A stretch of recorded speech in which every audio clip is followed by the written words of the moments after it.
Hello friends, welcome to my channel. आज हम यहाँ पे बनाने हैं बहुत ही यम्मी, बहुत ही ज़्यादा टेस्टी सैंडविच ढोकला, जो कि हमें मार्केट में मोस्टली हमारा 200 रुपये में मिलता है। वो आज हम यहाँ पे बनाने वाले हैं ओनली 20 रुपीज़ में, वो भी होमली इंग्रेडिएंट से।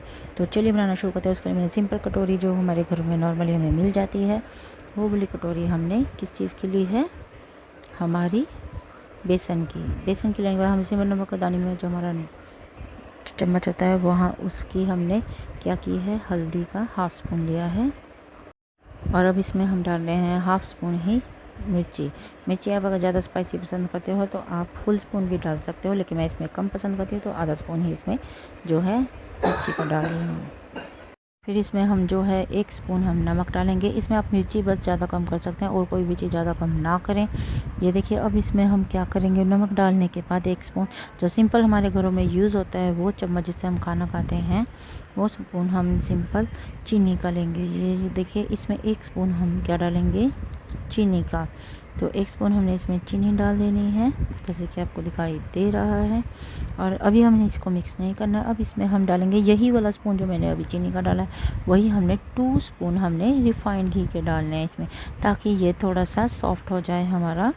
ये देखिए, इसमें मैं अब 2 स्पून मेजरमेंट के अनुसार इसमें डाल रही हूँ हमारे किसके, रिफाइंड घी के। जैसा कि आपको दिखाई दे रहा है, इसमें रिफाइंड घी डाल रही हूँ। ये देखिए, रिफाइंड घी डालने के बाद हम क्या करेंगे, इसको हम पौनी कटोरी इसमें जो है पानी की डालेंगे। जो कटोरी हमने बेसन की दी थी, वही कटोरी 1/3 पार्ट इसमें डाल देना है पानी का, 1 पार्ट इसमें नहीं डालना है।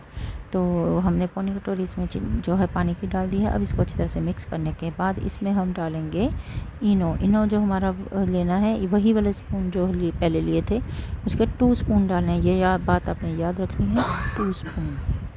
फिर इसको अच्छी तरह से हमने मिक्स कर लेना है। और मिक्स करने के बाद हमने एक जो हमारा ओवन का जो बर्तन होता है, उसको हमने अच्छी तरह से रिफाइंड घी से ग्रीस कर लिया था। फिर उसमें हमने ये सारा बैटर डाल देना है। ये देखिए, इस तरह से मैंने इसमें सारा बैटर डाल दिया है, जैसे कि आपको दिखाई दे रहा है।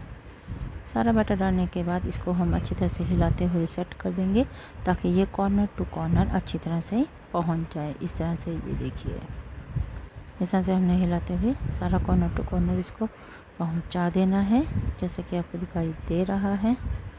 फिर हम क्या करेंगे, ये देखिए, इसको हमने जैसे 4 मिनट के लिए ओवन को रख दिया था। तो उसके बाद इसको चेक किया तो इसमें बिल्कुल भी बेसन नहीं लगा हुआ है। अगर आपको लगे कि बेसन लगा हुआ है तो आप 1 मिनट के लिए दोबारा इसको भुनने के लिए रख दें, लेकिन अब मुझे नहीं लगा है। तो इसको अच्छी तरह से अब हमने कट करना है। कट करने के लिए आप कोई भी साइज़ कट कर सकते हैं, चाहे स्क्वायर, चाहे ट्रायंगल, चाहे रेक्टेंगल, जो आपको अच्छा लगे वही आप इसमें कर सकते हैं। ये देखिए, इस तरह से मैंने इसको अब कट करना शुरू कर दिया है।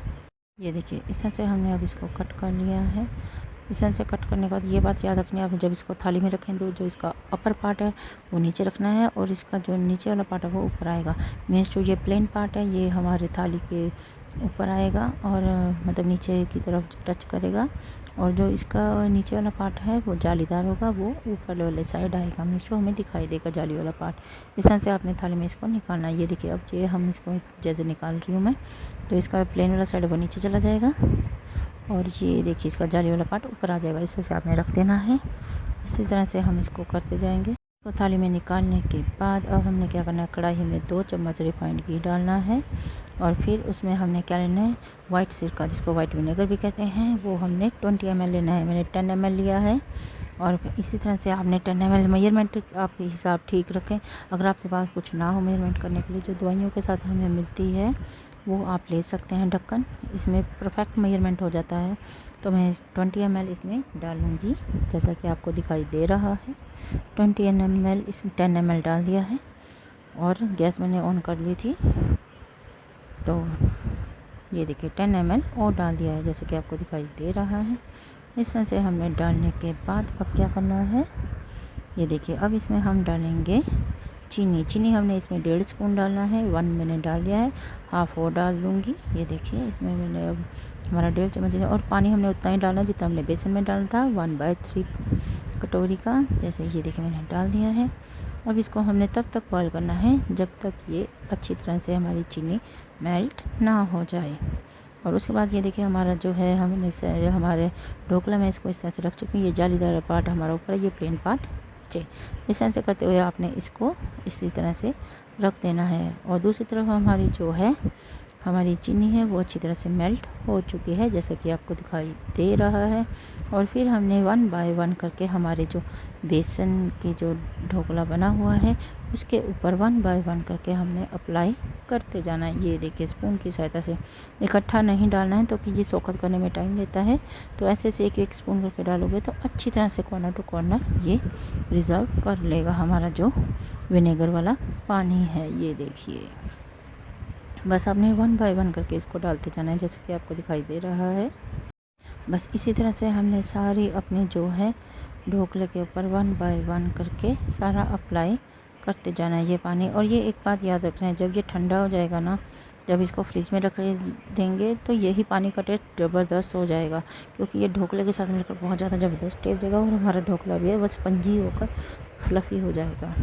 ये देखिए इस तरह से आपने 1 बाय 1 करके मैंने सारा जो है ढोकले में अब डाल लिया है पानी, जैसे कि आपको दिखाई दे रहा है। और ये देखिए ये सारा पानी रिजर्व भी कर रहा है, थोड़ा सा भी पानी अब मेरे पास नहीं बचेगा, जैसे कि आपको दिखाई दे रहा है। दूसरी तरफ हमने जो कोकोनट लिया है उसको हम कद्दूकस कर लेंगे। आप चाहे फ्रेश चाहे ले लें, चाहे हमारा सूखा हुआ ले लें, कद्दूकस कर लें। दूसरी तरफ मैंने अब कटोरी भी ली है, कटोरी में हमने किसान केचप जो है हमारी वो डाल लिया। ये मेरी प्रीपेड वीडियो नहीं है, इसको आपने उसमें डाल लेना है। और डालने के बाद ये देखिए ये मेरी है, इसमें हमने प्रीपेड वीडियो नहीं है, मैं आपको तभी दिखा रही हूँ। लेकिन इसमें चाहे तो आप हमारा जो है पिज़्ज़ा पास्ता सॉस भी ऐड कर सकते हैं। अब हमने अपने ढोकले के ऊपर जो है 1 बाय 1 करके अप्लाई करते जाना है।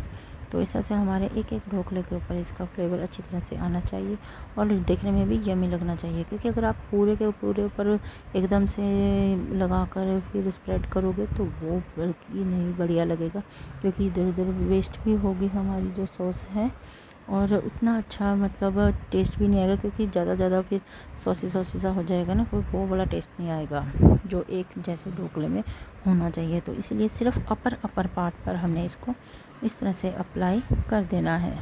ये देखिए इस तरह से हमने अप्लाई करने देना है एक एक के ऊपर, जैसे कि आपको देखा। आप इसको जैसे स्प्रेड करने के लिए कोई भी चीज़ का नाइफ़ का प्रयोग कर सकते हैं। मैं जैसे स्पून का कर रही हूँ, आप चाहे नाइफ़ का चाहे ब्रश का, मतलब जिस भी आपको बेटर लगे इजी लगे वैसे आपने सारे के सारे के ऊपर इस तरह से स्प्रेड कर लेना है। और उसके बाद हमने इसको सेटिंग सी कर देनी है इस तरह से। ये देखिए अब इसके ऊपर हम लगाएंगे, क्या करेंगे, स्प्रेड हमारा कोकोनट पाउडर जो हमने कद्दूकस किया हुआ था ना वो इसके ऊपर हम स्प्रिंकल करेंगे, ताकि इसकी लुक बहुत ज़्यादा यमी लगे। ये देखिए कितनी अच्छी और कितनी यमी लग रही है लुक। ये देखिए जैसे कि आपको दिखाई दे रहा है, तो हमारा यमी टेस्टी ये ढोकला भी बनकर तैयार हो चुका। लेकिन अभी इसे हमें नहीं खाना है, अभी इसको कम से कम हमने 2 घंटों के लिए ओवन में रखना है। तो ये ठंडा जो टेस्ट देता है ना वो अभी जैसे बना ना तो अभी इतना टेस्ट नहीं आएगा, लेकिन फिर भी खाकर तो देखना बनता है ना कि कैसा लग रहा है। तो चलिए अभी इसको ऐसे ही खाकर देखती हूँ। बहुत ही ज़्यादा यमी। आप चाहे तो ऐसे भी खाकर देखेंगे, लेकिन अभी इसका 4 गुना टेस्ट तो भी बढ़ाना है। तो इसको अभी मैं फ्रिज में रखने जा रही हूँ कम से कम 2 घंटों के लिए। ये देखिए अब मैंने इसको ढोकले को रखने दिया है। तो अब मेरा 2 घंटे पूरे हो चुके हैं। तो इसके बाद मैं इसको अब निकाल रही हूँ। ये देखिए इसमें जैसा कि आपको दिखाई दे रहा है, अब 1 बाय 1 करके निकाल रही हूँ। ये देखिए देखने में बहुत यमी और बहुत ही ज़्यादा सॉफ्ट हो चुके हैं। सॉफ्ट के साथ साथ ना ये टेस्टी बहुत बढ़ चुका होता है, 4 गुना टेस्ट इसका डबल हो चुका है। अब सोचेंगे ये तो सिंगल सा है, अब सैंडविच ढोकला कैसे बना। तो सैंडविच भी इसका बना रही हूँ मैं अभी। आप चाहे, लेकिन बच्चों को तो आप ऐसे ही दें, सैंडविच देंगे तो वो हाथ मुँह सब ख़राब कर लेते हैं। जैसे किसी के आगे आप सर्व कर रहे हो तो सैंडविच की तरह आपने यूज़ करना है। तो आपने क्या करना है, एक के ऊपर एक लगाकर तब इसको किसी को भी सर्व करने के लिए देना है। लेकिन नॉर्मली अगर आप ऐसे भी देंगे तो ऐसे भी बहुत ही ज़्यादा यमी लगेगा। जैसे भी आप चाहें वैसे आप इसको यूज़ कर सकते हैं। अब सैंडविच ढोकला बनाने के लिए देखिए एक उठाकर इसके ऊपर दूसरा रख देना है, मीन्स टू से कि ये देखिए जहाँ तक हो सके सेम साइज़ लें, नहीं तो ऊपर वाला छोटा होगा तो कोई भी चलेगा। ये देखिए इस तरह से आपने ये देखिए साइड लुक देखिए कितनी अच्छी आई है सैंडविच ढोकला की। ये देखिए इसको आप प्लेट में ऐसे ही रख कर देंगे, मैं तो ऐसे ही खा रही हूँ, आप प्लेट में रख कर देंगे ना तो बहुत ही ज़्यादा यम्मी लगेगा। तो आप इसको ज़रूर ट्राई करें।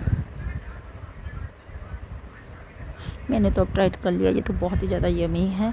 तो आप इसको ज़रूर ट्राई करो। मुझे भी कमेंट बॉक्स में ज़रूर बताएं कि आपको ये मेरी रेसिपी कैसी लगी। मेरी वीडियो को लाइक करें, शेयर करें और मेरे चैनल को प्लीज़ सब्सक्राइब करना तो बिल्कुल भी ना भूलें। Thank you very much.